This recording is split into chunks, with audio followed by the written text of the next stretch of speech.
Hi. Hang on a second. Let me just get my video working. There it is. Very good Okay. morning, Dr. Zach. Hi. Hi, Sakshi. How are you? I'm great. How are you?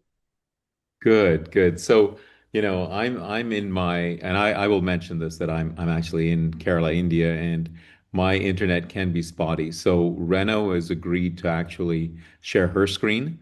And if I freeze, this happened in a meeting that I was in with Reno yesterday. And she and I work together on the slides. Okay. So she's definitely going to do the last three slides. But if I freeze in the middle, she can always jump in, so that's sort of the what we planned. Now, Yeah. I do think that we should, I can share with you a PDF version that you can then, shall I email that to you that you could send out to the participants? Yeah, Would sure. that, is that what you normally do? Or I want to do whatever is normal for you guys. You can present your screen and take us through that PDF that you have. Okay. If you have something to discuss about, then that would be the Yes. best way. Okay. So what, in other webinars, I would usually give them the PDF so that they could then share it with everybody who attended. Hmm. Reno, can you share screen? Do you want to Yes, just yes. share screen? Let's just test that. Amazing. But I am not able to. I'm just giving you the host. Yep, there you go. Now Okay, you so you should can be. share screen. Yeah, Yes. that's amazing. Okay. There we are. And you probably have to either move that to the left or, yeah, because I think the presentation, oh, there, you got in the full presentation mode. Okay, perfect. Amazing. Perfect. Amazing. So let's Okay. give everyone like 5 minutes to join and then we can get this ball rolling. Yes. Okay, perfect. Yeah, I know it looked a little bit more confusing to have this, but yesterday when Rena and I were talking, yeah, I don't want to freeze in the middle of something. I mean, Oh, and you never know. I mean, because I get this note always, internet is unstable. yeah, I get that. I get that. It's okay. I mean, we all can come and talk. So absolutely fine. Perfect. Perfect. So, and the plan, is it it's actually 45 minutes, right? Is the total plan? Yeah, 45 to 60 minutes. I mean, whenever you Wow. feel like, because we'll open up the floor for the audience to jump in and ask their questions. So that way we So all they're just come. Yeah. excellent. So they are going to be texting you the questions. Are you going to read the questions out loud? So Reno and I have divided the duties. She's handling the questions. So, Absolutely. so That's why I'm here. I'm gonna narrate the questions, and if required, we can ask them to unmute and ask their question themselves. That way, it would be a good way to interact with them as well. yeah, and I think one thing that we definitely have to be clear on is that, I mean, if it's so customized, special answer, I was telling Reno that we should let that, ask them to contact our team, because we'd have Yeah, to talk about very, generalities and yeah, general things. But if someone asks me, hey, like I've got a pain in my left hip, and what do I do, doctor? Well, there's a bunch of things you could do. So we have to, we'll definitely encourage them to reach out to the team, sure, send an email to eval@carnegieevaluations.com. And that'll sure. sort of be the way that we'd want to do that. Amazing, amazing. So we'll do this way. I'll narrate the question. If you feel that that could be answered here, we can take this up here. And if you feel that Yep. there is a detailed intervention that is required, I can forward them the email. Let me know yours or Reno's, whosoever's work. I'll just post it. Yeah, and Reno can easily make that determination. I'll ask her to, she's going to be, so I get to be at the front end, and then Reno's going to manage the back end, and Sure. in the very last slide actually shows our website and shows our email address as well. So, but I think when Reno and I were talking, we thought it would be best that there's some questions that are so specific, it just doesn't make sense to get into that much detail because that would be a very little value for everybody else, So I think Yeah, that that's kind of an interesting, way to look at it. yeah. I'm going to take another sip of water. All of a sudden, I need it. So let's start at 5 minutes from now. Okay. It could be like 7 participants joins, 6 to 7. We'll wait for more. Okay. And are you planning to then share a copy of this webinar to other attendees? Yeah, the recording will be uploaded in the YouTube and they can access it. Okay. If that is something that you're aligned with. If not, then we can always share the meeting notes. No, I mean, I think the video is good. Please give it to us so that we can also get it out to our social media presence and everything else. I love it. Yeah. Yeah, Shreya, isn't it? Shreya? Yep. Excuse me. Okay. Am I audible? Yeah. Okay. Shreya, there are people who are coming. I don't have to do anything, right? It shows admit. I don't have to do anything. No, You will I'm do. doing it. I'm doing it from my end. Yes. Don't worry. Thank you. Yeah. And my name is Sakshi. Yeah.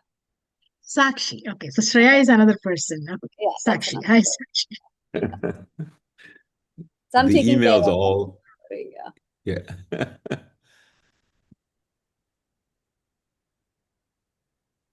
Okay. So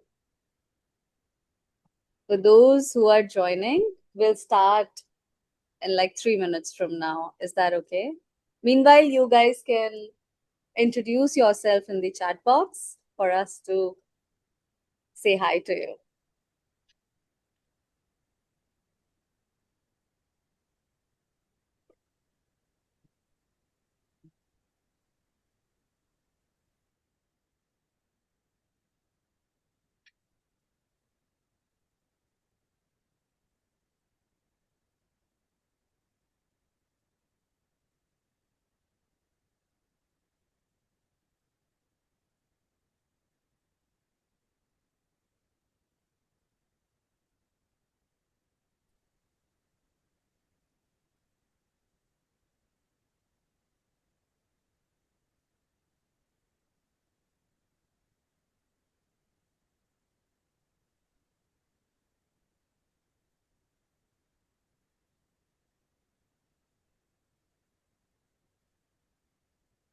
I'll get started at my end though. Good morning, everyone, and welcome. Thank you so much for joining us today. Let's give it another moment as folks continue to come in. Uh, for those who don't know us yet, we are Open Atlas, a non-profit community built for high-skilled immigrants and professionals building their careers and their futures here in the US. We are a community of over 30,000 members with a weekly newsletter that reaches tens of thousands more. And everything we do, from our event to our job drops to sessions like this one, is about helping our members navigate the real challenges of this journey with clarity and confidence. And immigration is right at the heart of those challenges, which is exactly why we are here today. My name is Sakshi Gupta. I am the community manager at Open Atlas, and I will be your co host for today's session. Now, the most interesting part, today's topic is one that almost everyone in this room that has either faced or worried about RFEs, NOIDs, and how to build a petition strong enough to withstand USCIS scrutiny. And to guide us through it, we could not have a better expert. It's my pleasure to introduce Dr. Zach, Director of Client Services at Carnegie Evaluations. Dr. Zakaria works on these cases every single day, helping applicants prove their credentials and their contributions in the language USCIS actually responds to. He is here to give us a genuine insider's view of what separates us an airtight petition from a very risky one. I'll also take us through what we will be covering before I hand it over. So here's a quick look at what Dr. Zakaria will walk us through today. I, I, I would request Dr. Zakaria to give us an overview and welcome and thank you so much for doing this session with all of us. Thank you. Thank you very much, Sakshi. And I really want to thank the Open Atlas team for hosting us. As Sakshi mentioned, I'm Zach Araya. I'm the Director of Client Services at Carnegie Evaluation. And it is a real honor to be with a community that's actively working through the visa and green card process.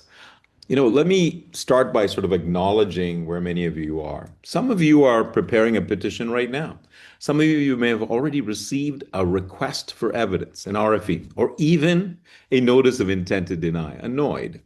If that's you, I want you to know two things up front. First, an RFE is not a denial, and it is very often answerable. And second, a lot of what triggers an RFE is preventable. And that's really what today is about. So here's the way that I'm planning to do this presentation. At the very beginning, the first few slides, I'm going to spend a bit of time on who we are as Carnegie Evaluation. And then we're going to look at the core idea that explains why so many strong-looking cases still run into trouble. And then we're going to go category by category, H-1B, EB-2, the National Interest Waiver, EB-1A, and look at what a good evaluation actually establishes. After that, my colleague, Reno Cherian, our operations manager, who deals with these issues on a day-to-day basis, will take you through the specific mistakes that trigger RFEs in each category. And then after we finish, we will have an opportunity to hear from all of you who are attending, the questions that you specifically want to ask. Please put it in the chat box, and Sakshi is going to be reading those out, and then we are going to be responding to that specific question. So hopefully that all made sense. So let's go to the next slide. What Carnegie Evaluation is known for. And before we begin, it's important to understand our perspective and why each of these things actually matters to you.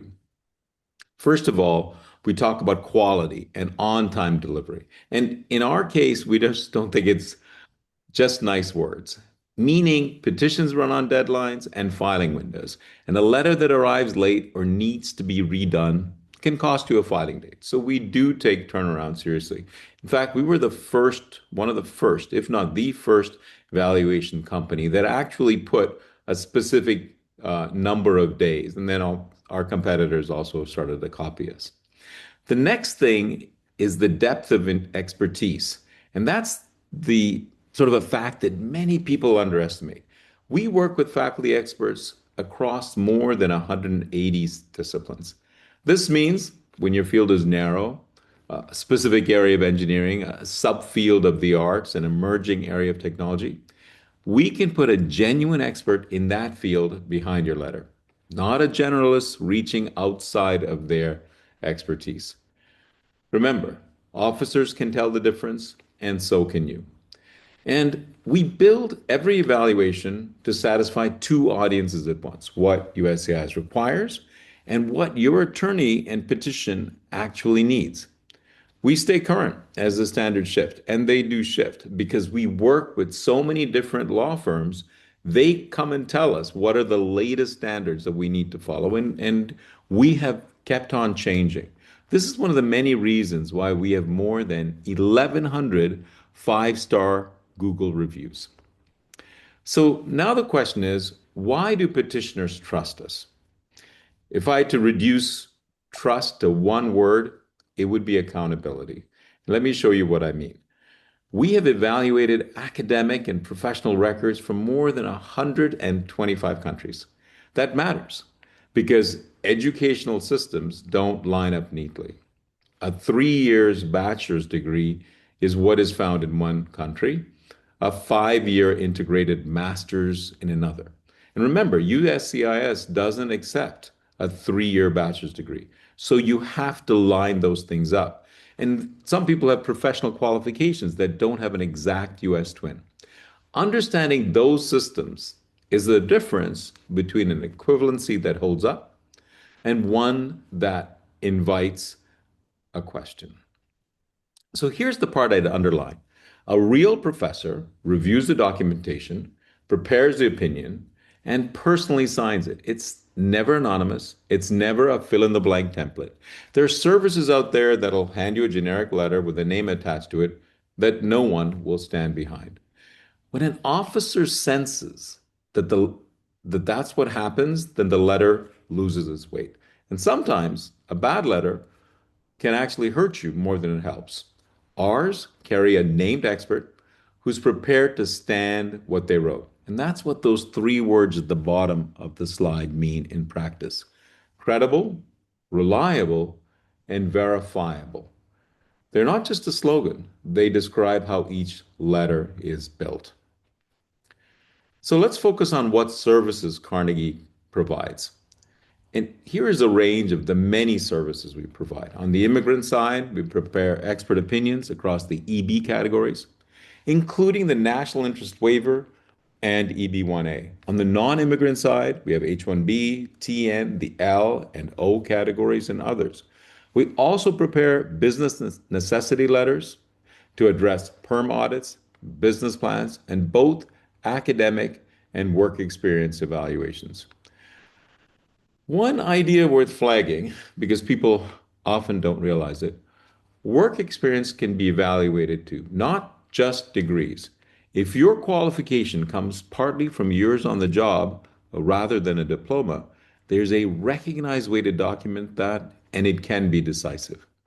So the real message on this slide is that we don't apply one format to every case. We match the right instrument to your specific situation. And figuring out what you actually need in terms of the instrument is often the first valuable conversation we have with the client. So before we get into the actual types of evaluation letters we provide, it is useful to share a disclaimer.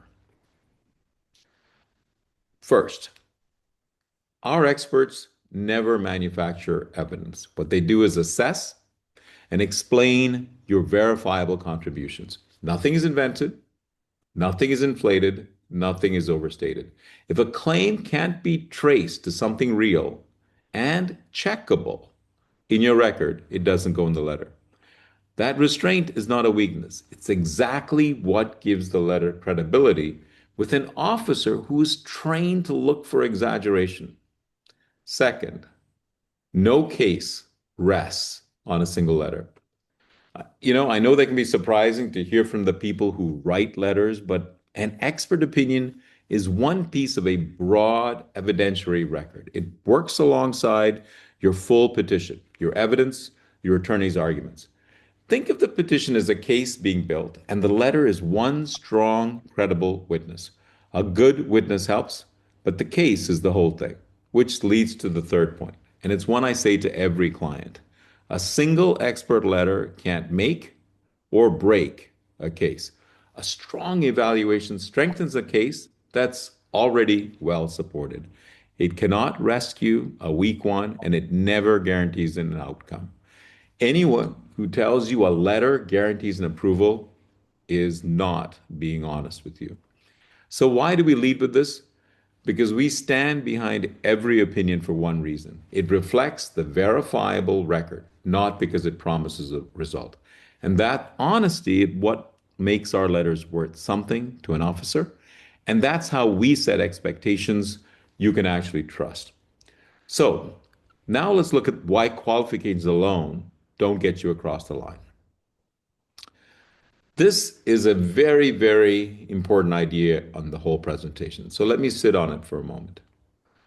Qualifications alone don't win petitions.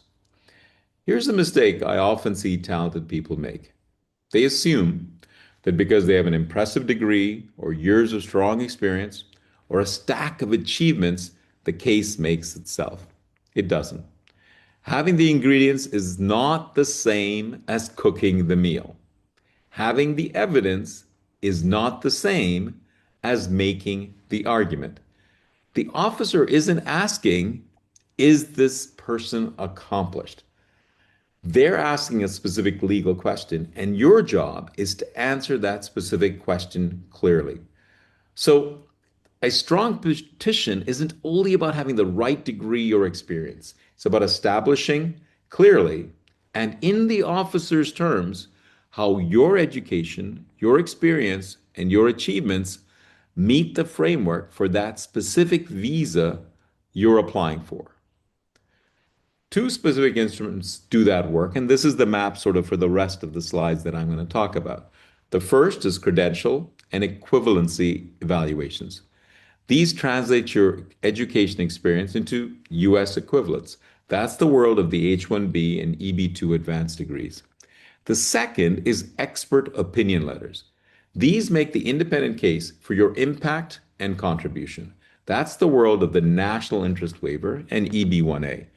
Everything I'm going to show you next is really one of these two instruments applied to a specific category. So let's walk through them. Let's start with the H-1B E3 specialty occupation. So the H-1B and its cousin, the E3, the whole category turns on two questions. Is this role genuinely a specialty occupation, and does this person qualify for it? Now, USCIS uses the term specialty occupation as something that requires specialized knowledge, such as found in a bachelor's degree. So our evaluation is built to answer that question. The first, we establish that the position actually requires a specialized body of knowledge, not just a generic degree, but a degree in a specific field tied to the duties. On the second, we connect the beneficiary's education and the relationship between their prerequisites to that role. And there's also a wage side, which trips a lot of people up. We address wage level analysis across the four levels, and where it helps, an alternate wage survey. So the wage you're filling actually lines up with the role and the person's experience. And we also look at whether prior training, CPT or OPT, curriculum practical training or optional practical training during your studies, aligns with the academic major. Because if there's a clean thread from your field of study to your training to the job specialized duties, it fills exactly what the officer wants to see. The key takeaway is that each item on the slide exists to answer a specific objection before it is raised. The next one, let's look at the EB-1A extraordinary ability. So we're moving from equivalency letters to expert opinion letters, and EB-1A is where the burden is the highest. This is the extraordinary ability category, the top tier. So in some sense, the expert letter has to do the most work of anything we write in this case. There are really two jobs here. First, qualifying on the criteria, showing you meet the specific regulatory tests. Second, the final merits analysis, stepping back and showing that taken as a whole, you're in that top tier. A lot of letters do the first and forget the second. So a strong EB-1A letter does four things. It explains your contribution of major significance, not just that you did the work, but why it matters in terms an officer can actually make a decision upon. It places your acclaim in context as sustained recognition over time, rather than a single highlight.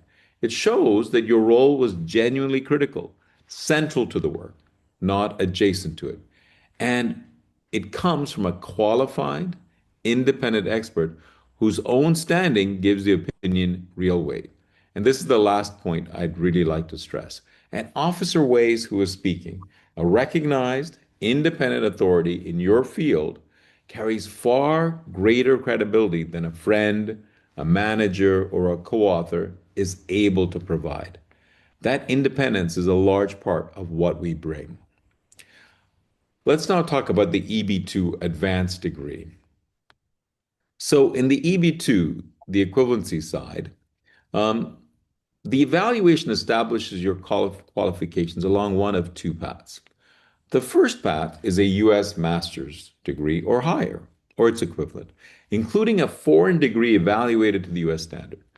The second path, which many people don't realize is open to them, is a bachelor's degree plus 5 years of progressive post-bachelor experience. That combination is a recognized equivalent of an advanced degree. The word I'd underline on that slide to think about is field. It has to be in the field the position requires, not a general or unrelated qualifications. A master's in the wrong area doesn't help you. And where the case runs on exceptional ability rather than the degree, we provide an analysis of the criteria grounded strictly in the evidence you've presented. So now let's look at what we prepare for an EB2. So here you can see the options of what we prepare. We handle both the exceptional ability and advanced degree qualifications. For national interest waivers, we prepare the Dennisar letter in two forms, a comprehensive version and an abridged version, because not every case needs the same weight, and matching the letter to the case is part of the craft.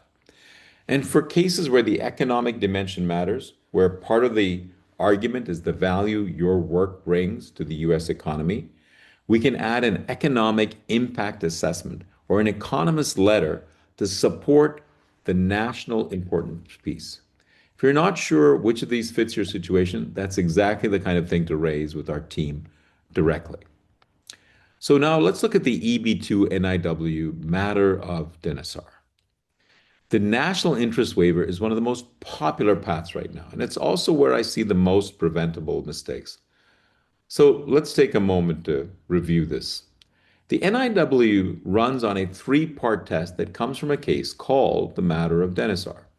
So prong one asks for two things, substantial merit and national importance.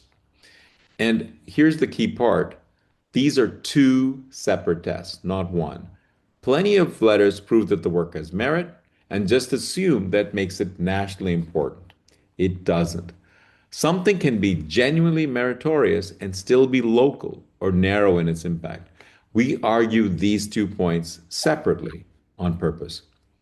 Prong two asks whether you're well positioned to advance the work, and that has to be backed by a credible plan and a real traction, not just good intentions.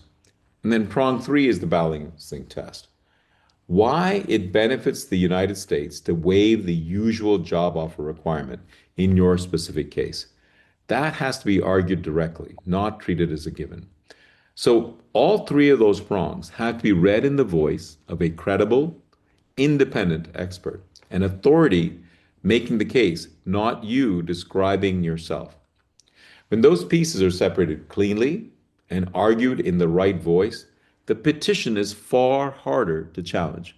And when they're blurred together, that's really a classic RFE waiting to happen.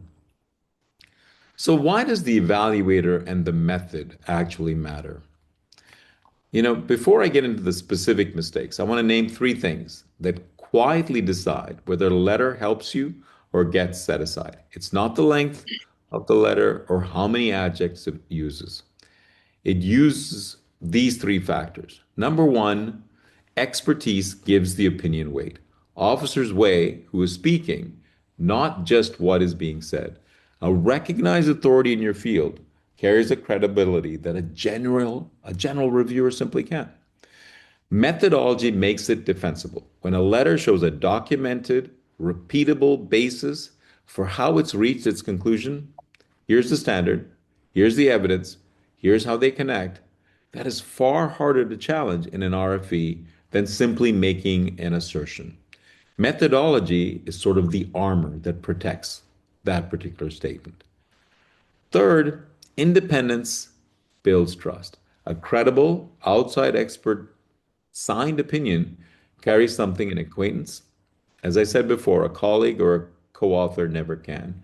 It carries independence. It reads as an assessment, not a favor. And keep these three things in mind because the mistakes on the next slide are really just some version of these three going wrong. So let's look at the common mistakes that reduce credibility. And I want to be clear, this is actually my last slide before I hand it over to Reno. And this is the bridge to her part. So these are the 6 mistakes that we see most often, the ones that quietly reduce a letter's credibility.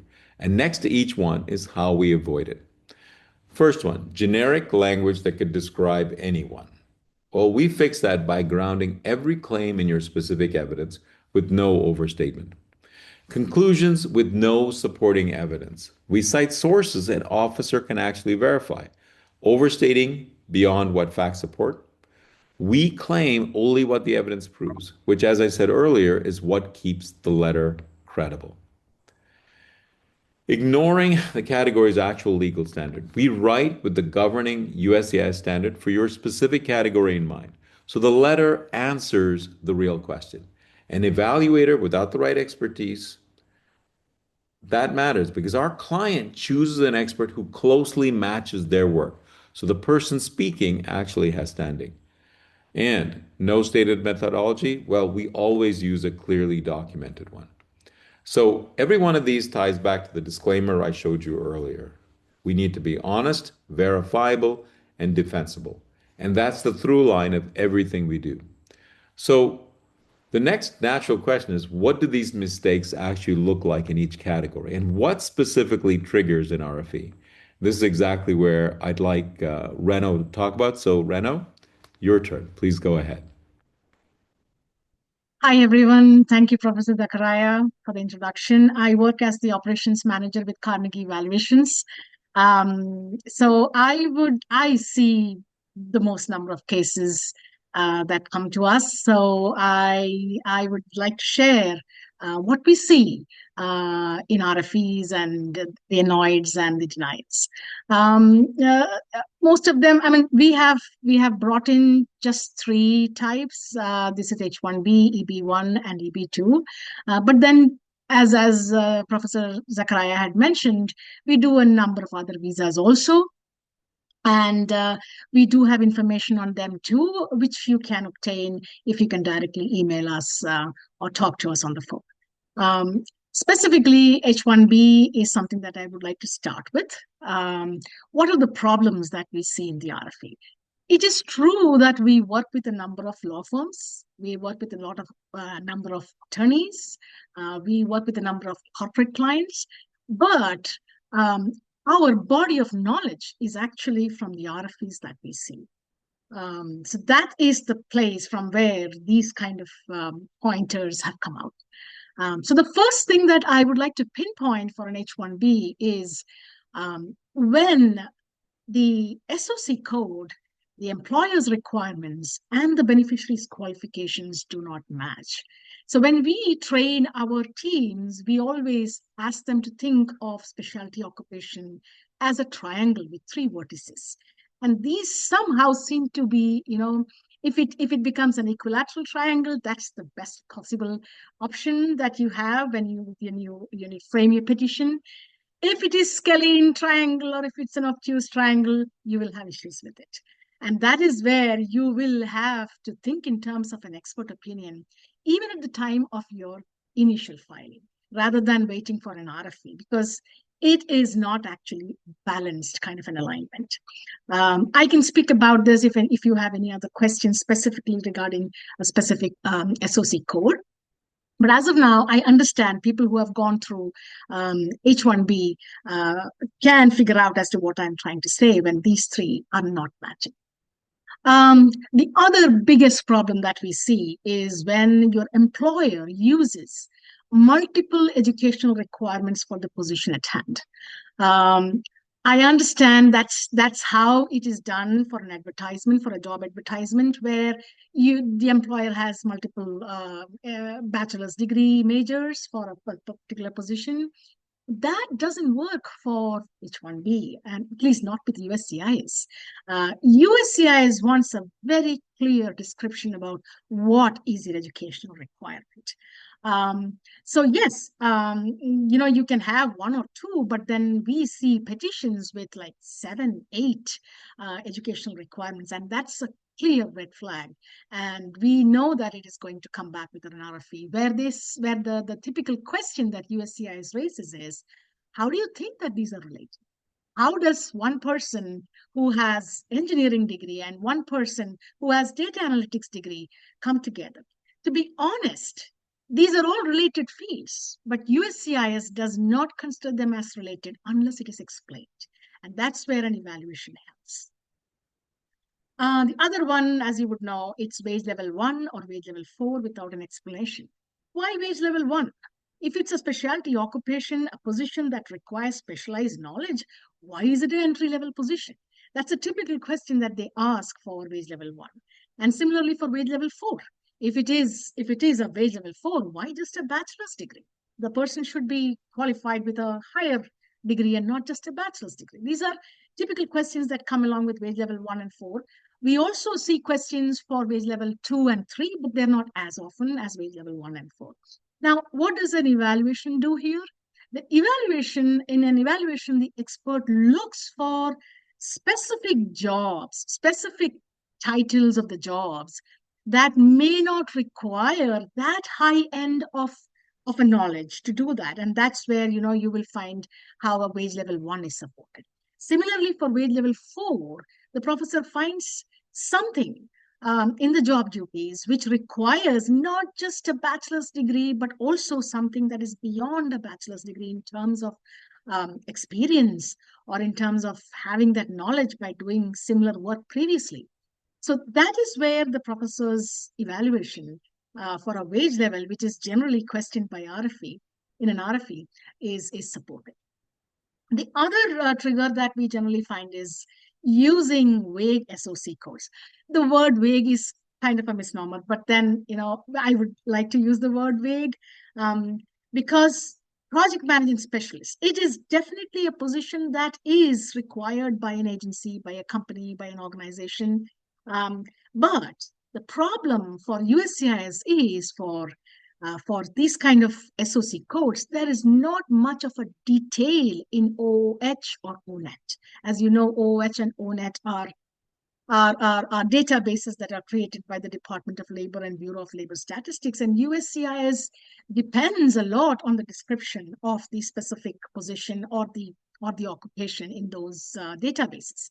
So in these databases, project management specialists or computer occupations, all others, and many others are like that, where there is not much of a great detail. And that prevents them to accept the way you have framed or your attorney has framed the petition. So they will have more questions. So in such situations also, it's always better to have an evaluation or an expert opinion from a professor who knows this. Similarly, something similar with SOC codes, there are SOC codes which do not require bachelor's degree in general. But it is not necessary that your employer also thinks similarly. The employer wants a person who has a bachelor's degree to do that, because the level of work in that company is much higher than general. So therefore, you require a bachelor's degree.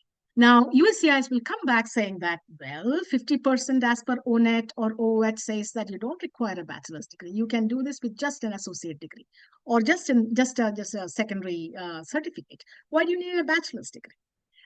That's again a place where an evaluation helps. Similarly, there are SOC codes which the employer is arguing with just a bachelor's degree, but on OOH and ONET, it is described as something that requires a master's degree. Again, an evaluation at this point in time would be useful. I'll go to the next category, which is the EB1As. Sorry to cut you in the middle. Sorry. Yes, please go on. There is a question from sure. Bharat. Bharat, if you want to ask your question, or do you want me to narrate that? If you're there in this call.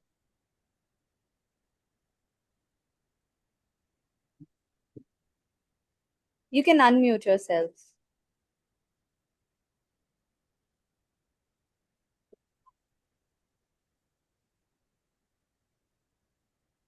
Okay, so I'm going to read out the question. Hi, I am on H1B and was laid off last month on July 16th. I'm looking to COS from H1B to B1, B2. I was in Houston for my employment but moved to San Jose after my job loss to live with a friend. Can you please share what documents I should have while submitting requests? So B1, B2 is not something that we do. So I will not be able to help you with that, but I can get in touch with our legal consultant and get back to you on that. If Bharat can write to us, we will be able to support them. right? B1, B2 is not considered to be an immigrant visa, a non-immigrant visa. It is more of a visiting visa. So that's something that we generally do not support with an evaluation. Yeah. But then our legal consultants will be able to help. Yeah. Oh, that is helpful, Bharat. I will provide you with an email ID to reach out to. Thank you so much, Reno. Any other questions, Sakshi, or shall I continue? Yeah, please continue. Thank you. So we were here about the EB1A RFEs. As Professor Zachariah had mentioned, the biggest problem with EB1A is evidence. Evidence that a USCIS officer cannot independently verify. So what is a verifiable evidence? In today's world, the most verifiable evidence is to have some kind of a web link, which the officer can go to and find if it is actually what that is described in the petition. The other ways is to show proofs of conferences that you have attended, of your assignment as a speaker, of your assignment as a peer reviewer. You can provide all those emails and letters that you have obtained as a result of your assignment. So whenever there is not an independently verifiable evidence, that is a problem. I cannot say that an expert opinion would be the way to go forward when you do not have independently verifiable evidence. As Professor Zach was saying, that our professors depend on the evidence that you give. And if it's not independently verifiable, the expert opinions will also lack strength. That's the biggest problem that we see for RFEs. And as Professor Zach was saying, that the professor cannot do much in terms, or the expert cannot do much in terms of overstating what cannot be independently verified. So that is one of the serious issues that we find in EB1A RFEs. The other one that we have found for EB1A is the benefit of entry. Of course, you might be qualifying on 3 or more of the 10 criteria, the 10 extraordinary criteria, and you might even cross FMD. But then if you do not give a clear picture or a clear roadmap of what you plan to do in the country, if you are given a visa, that can create an RFE. This was one of the questions that I remember for an EB1 person who actually cleared both the criteria and the FMD. So this person was actually a coach for an Olympic team from one of these East European countries. And he had great credentials, and of course he got his qualifications cleared, the criteria cleared. But the question here was, you were a coach, but then what are you planning to do if you're coming to United States? Are you going to coach? Are you going to create some kind of a gym or some kind of an agency which will coach more people? Which was not clear in his petition. And that's when the RFE just raised that question alone for this EB1. So that is another area where EB1 petitioners should remember that a clear roadmap of what is to be done when they happen to be in United States. The third one, I think Professor Zach has already covered. You cannot have a single highlight of your career and say that the person is an extraordinary person in that field. We see that invariably denied when you have successes demonstrated through 2 or 3 years of experience or work. That is definitely not going to work with USCIS. It is important that you have at least 6 years or 5 years of sustained success in your field. And that is something that USCIS kind of looks at very favorably. That's another reason for RFEs with EB1s. The other one that we see is high salary. High salary from, say, country. We generally get a lot of expert opinion requests from East European countries. Recently, we had one from Ukraine. The person is a physician, right? And the person claims that the person has a very high salary. Unfortunately, the person provided some documentation to compare her salary with the standard salaries of physicians in that country, and those were not authentic sources. They were sources, something very similar to the Indeed and Glassdoor kind of sources in Ukraine. That was not accepted. So if you are arguing high salary, it is best if you get your government sources of salaries, and then it is helpful to claim high salary. If you support a government source of information with other sources like, similar to Glassdoor and Indeed, that works. But if you just have these private sources, USCIS does not accept it. The other one is, the last one is the most critical, because we have seen petitions arguing these two as the most common qualifications or common criteria for EB1. Invariably, a person will have both. We have kept wondering as to why, a person who has original achievements also tries to argue critical role. And most of the times, these two criteria are supported with the same evidence. Please, it is important to bear this in mind, that original achievements is something of major significance to the field. And critical role is something that you do with a distinguished organization. So the very terminology of these criteria are different, and they just cannot be supported with the same evidence. Original achievements goes beyond your employer. On the critical role, I'm not saying that it is limited to an employer, but your employer has to give you a very glowing recommendation of what you did. But then that evidence cannot be cited as the evidence for original achievement as well. Original achievement is one where you show that whatever you did, even though it was in your company, goes beyond your company. It was for the larger good for the society. It was good for the country. These are the things that you would like to highlight in original achievements. Again, a letter from your employer can be useful for an original achievement, but that would not be sufficient. You might have to bring in other verifiable evidences. Say, for example, somewhere you spoke, or you have a media coverage regarding what you did. These are the things that you can knit together for an original achievement along with your employer's recommendation. So EB1 is, as you all know, is the toughest of all. It's the most scrutinized visa. So these are just a few. We find RFEs and even NOIDs for very small queries that were not answered in the first RFE or in the latter, and then the second RFE, and finally a NOID.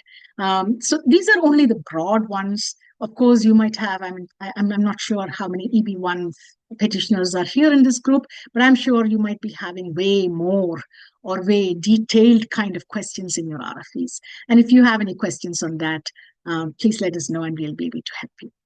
I will cover the last one, which is EB2s and NIWs. I've put them together. They're actually, different. The petitions are different. But then for every NIW, you have to go through the EB2 door. So I have put them together.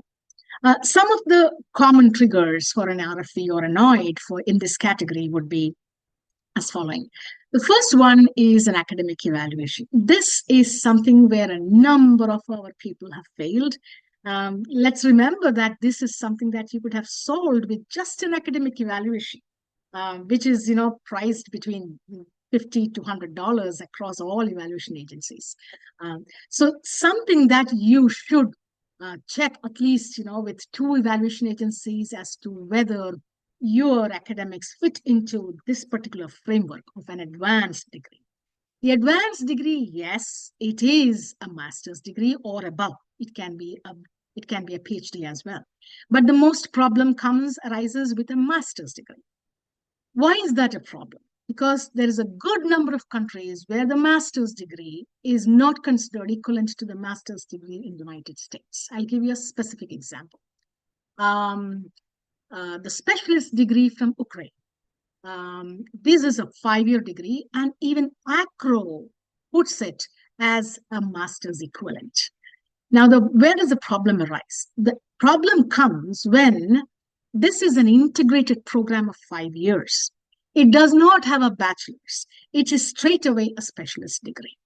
Now, when you do not have a bachelor's, because as per USCIS manual, whenever they mean advanced degree, it is also understood that there is an underlying bachelor's degree of 4 years.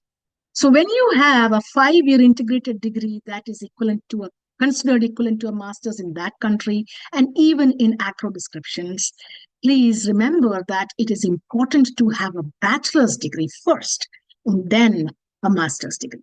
So the same program, when it is pursued as a 4+1, which is a 4-year bachelor's and a 1-year specialist degree, that is considered equivalent to a master's by USCIS. So there are these minor threads, with respect to evaluations, which only an evaluation agency can understand. So please get it checked with your evaluation agencies, at least 2 of them, to see whether you understand from them as to why it's not equivalent to a master's, or what are the problems, or how you can overcome it. The other way, as Professor Zach said, to establish an advanced degree is through a combination of academics and work experience. As you all know, USCIS accepts a bachelor's degree plus 5 years of experience equivalent to a master's. Now, there are a few caveats in this. First of all, your bachelor's has to be 4 years. Typically, it should be a single source 4-year degree. There have been cases where we have seen where it is not a single degree, it's a combination of degrees. We have seen RFEs for that, and we have also seen petitions go through where USCIS has not looked at that 3+2 or a combination of degrees very closely. It has been on both sides, but you need to have a 4-year degree before your work experience starts. So if your work experience extends to a period before your bachelor's degree was given or a diploma was awarded, that can be a red flag. So your work experience has to necessarily start from the time after your bachelor's degree has ended. Now, this 5 years of experience should show progressive experience. That's number one. Number two, it should be in the field wherein you completed your bachelor's. The disciplines cannot be far removed from each other. So to explain, you did something in mechanical engineering and you somehow landed working in a computer science field. USCIS is not going to accept it. There should be a clear relation between your education and your 5 years of experience. So that is a very important thing that our professors look at, and our professors provide an evaluation that connects your bachelor's degree and your education to establish your advanced degree. The other reason for an RFE is specifically with respect to advanced degree is when you claim that you have a bachelor's degree and it is equivalent to you claim you have a master's degree and it's equivalent to a master's degree, whether it is through just pure academics or a combination of academics and work experience, but you have not stated why you require a master's degree for your proposed endeavor. It is a very important component of advanced degree description, where you have to establish that the position or the work that you're going to do, if you are given this entry, that is very specialized in nature, that requires the understanding or the knowledge base of a master's degree to perform.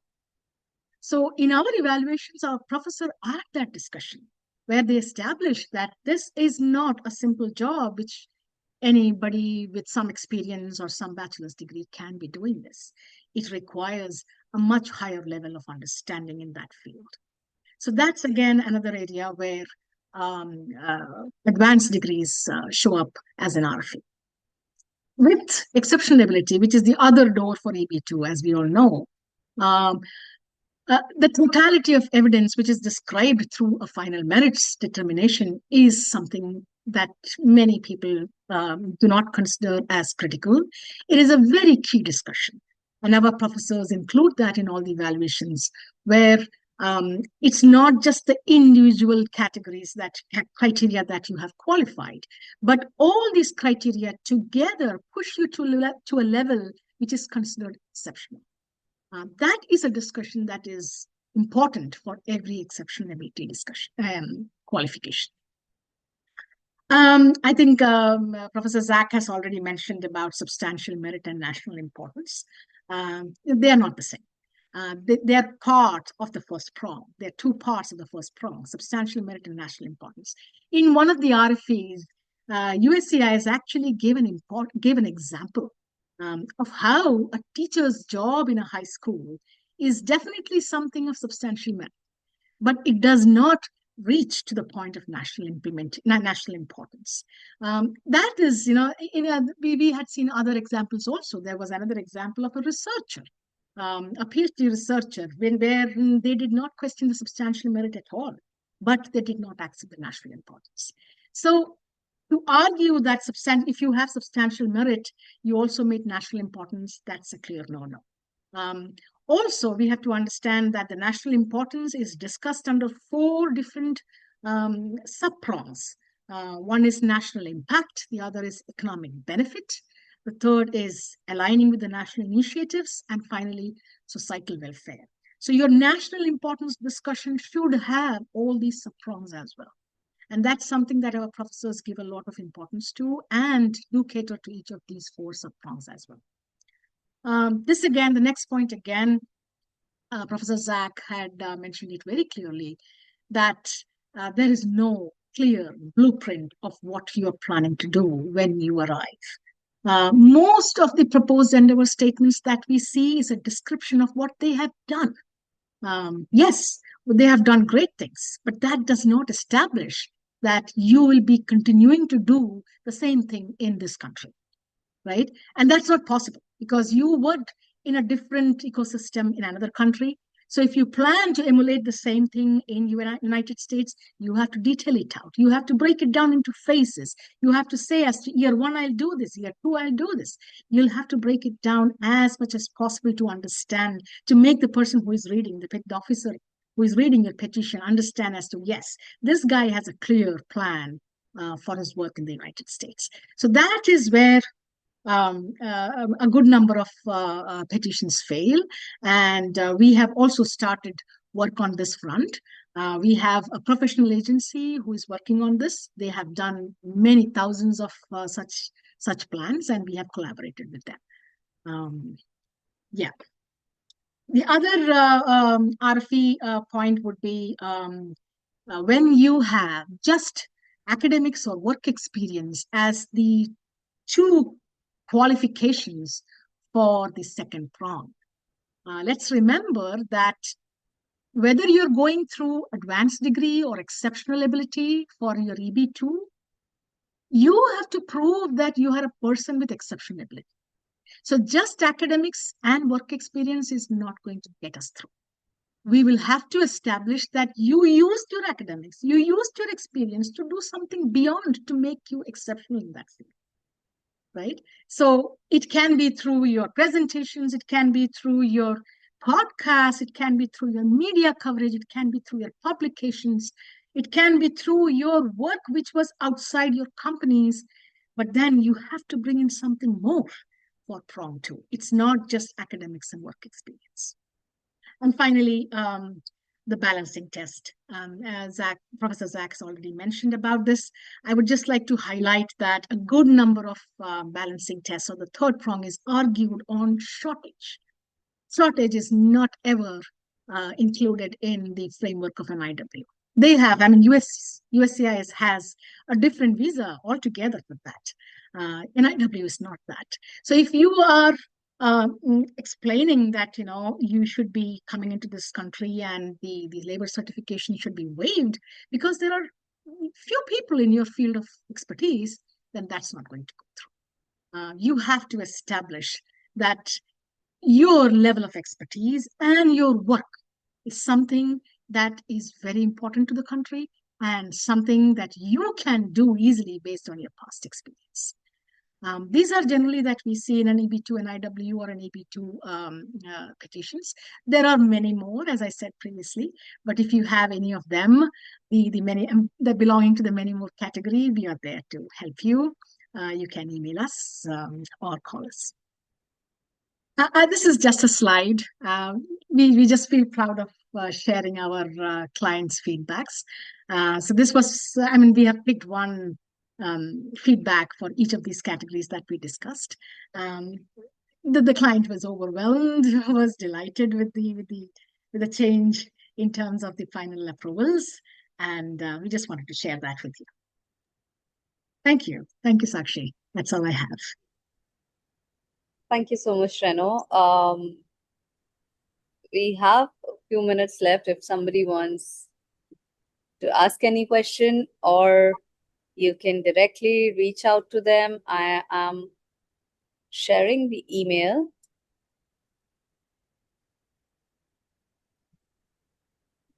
Yeah. So thank you. Thank you so much, Dr. Zach. Thank you so much, Reno. This was genuinely valuable. You give our community real insider look at how you build petitions that hold up. And that's exactly the kind of guidance our members are coming to us for. We are grateful for the time that you have given us. Thank you all. Thank you to everyone who had joined us today. Thank you for showing up, bringing such thoughtful energy, staying up. And I have shared the email address. You can directly reach out. Yes, Tejas, we will be sharing the recording with all of the participants. Excellent. Thank you so much again for organizing this webinar. We really appreciate the opportunity, and obviously, we look forward to seeing you, in the beautiful state of California, in that wonderful, conference that you're organizing. We will have a booth there, and we'd love to talk to more people. Sure. I mean, and before you go, one thing we are really excited about, the Open Atlas Summit 2026. It is coming up on 21st of August and 22nd in Milpitas, California. It is our biggest event of the year, bringing this whole community together in person. If you want to be a part of it, keep an eye out on our channels for the details, and you can email us at info@, I'm just putting the email.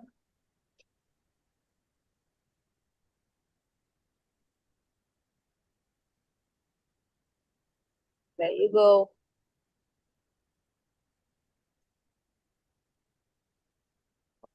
Yeah, so you can reach out to us if you want the special discounts. And yeah, we'll anyway we'll be sharing an email with all of you with your passes. So thank you so much once again. Thank you so much, Dr. Zach.